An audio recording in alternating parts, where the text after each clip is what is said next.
ஒவ்வொரு பொருளுக்கும் ஒவ்வொரு விதமான அதிர்வலைகளை உண்டாக்கக்கூடிய தன்மை இந்த பிரபஞ்சம் முழுவதும் காணப்படுகிறது. அந்த வகையில் தாவரத்திற்கும் இந்த பண்பு உண்டு. ஒவ்வொரு தாவரம் ஒவ்வொரு விதமான அதிர்வலைகளை உண்டாக்கும். அந்த வகையில் வளர்க்கக்கூடிய இந்த செடிகள் அதிர்ஷ்ட அதிர்வலைகளை உண்டாக்கி நமக்கு நன்மை செய்யக்கூடியதாக இருக்கும். அப்படி என்னென்ன செடிகள் என்பதை இந்த பதிவில் பார்க்கலாம். அதிர்ஷ்டம் தரக்கூடிய செடிகளில் ஒன்று கற்றாழை. கற்றாழையை விட ஒரு சிறந்த வீட்டில் வளர்க்கக்கூடிய செடி இருக்கவே முடியாது.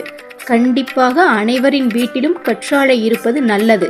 ஆனால் கற்றாழையை புதர் போல் கொத்து கொத்தாக ஒரே இடத்தில் வளர்க்க கூடாது. ஒரு தொட்டியில் ஓரிரண்டு கற்றாழைகள் இருந்தால் போதும்.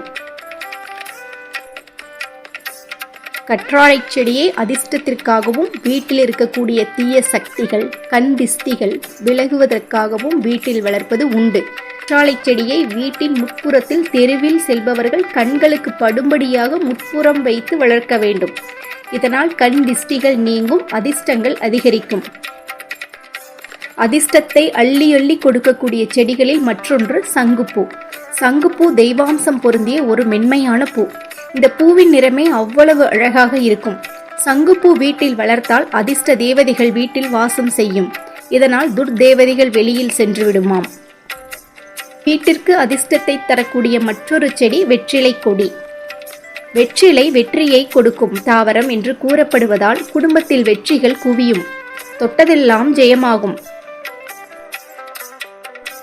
வெற்றிலையை மாலையாக தொடுத்து ஆஞ்சநேயருக்கு சாற்றி வர எதிரிகள் தொல்லை அகலும். வெற்றிலையை தனியாக வளர்க்கக்கூடாது. வேறு ஏதேனும் செடிகளுடன் சேர்த்து வளர்க்கலாம்.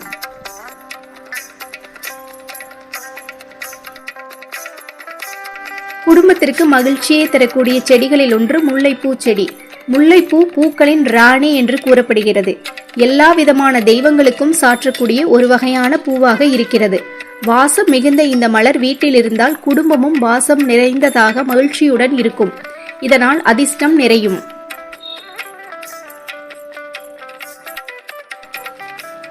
மூங்கில் செடி.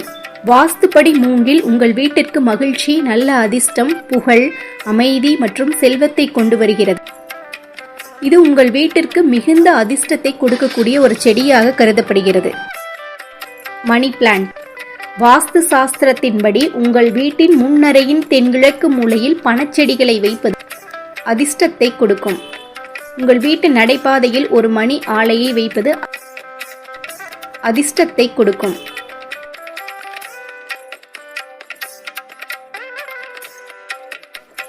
அதிர்ஷ்டத்தை தரக்கூடிய மற்றொரு செடி மாதுளை.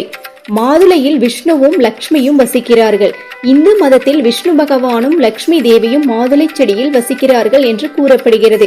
இதை வீட்டில் வைப்பதன் மூலம் ஒருவர் நிதி பிரச்சனையில் இருந்து விடுபட்டு நிதி நன்மையை பெறலாம். ஒருபோதும் வடமேற்கு திசையில் மாதுளை செடியை நடக்கூடாது. வீட்டின் வடமேற்கு திசையில் மாதுளை செடியை ஒருபோதும் நடக்கூடாது என்பதை நினைவில் கொள்ளுங்கள். இதன் காரணமாக பல பிரச்சனைகளை எதிர்கொள்ள வேண்டியிருக்கும்.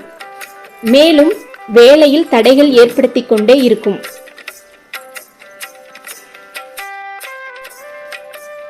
துளசி. அதிர்ஷ்டத்தை தரக்கூடிய செடிகளில் ஒன்று துளசி ஆகும். துளசியின் இலைகள் விஷ்ணுவின் வடிவமாகும். அதனால் வீட்டில் துளசி செடி வைத்து வழிபட்டால் விஷ்ணுவின் பரிபூர்ண அருள் கிடைத்து வாழ்வில் ஏற்றம் உண்டாகும். துளசியின் இலையின் நுனிப்பகுதியில் பிரம்மனும் அடிப்பகுதியில் சிவபெருமானும் நடுவில் நாராயணனும் வசிக்கிறார்கள். வாஸ்து முறைப்படி வீட்டில் துளசி செடி வைத்து வழிபட்டு வந்தால் தம்பதியருக்கு மகிழ்ச்சியான வாழ்க்கை, அமைதி, செல்வச் செழிப்பு, அதிர்ஷ்டம் அனைத்தையும் வழங்கும் என்று கூறப்படுகிறது. வாஸ்து சாஸ்திரத்தின்படி வடக்கு திசை என்பது நீரின் திசையாகும். இந்த திசையில் துளசி செடியை வைத்து வளர்ப்பதன் மூலம் வீட்டில் நேர்மறை ஆற்றல்களை வரவழைத்து எதிர்மறை ஆற்றல்களை விலக்கி வீட்டில் நல்ல சூழலை உருவாக்க உதவுகிறது. துளசி செடியை எப்பொழுதும் ஒற்றைப்படையில் வைப்பது நல்லது.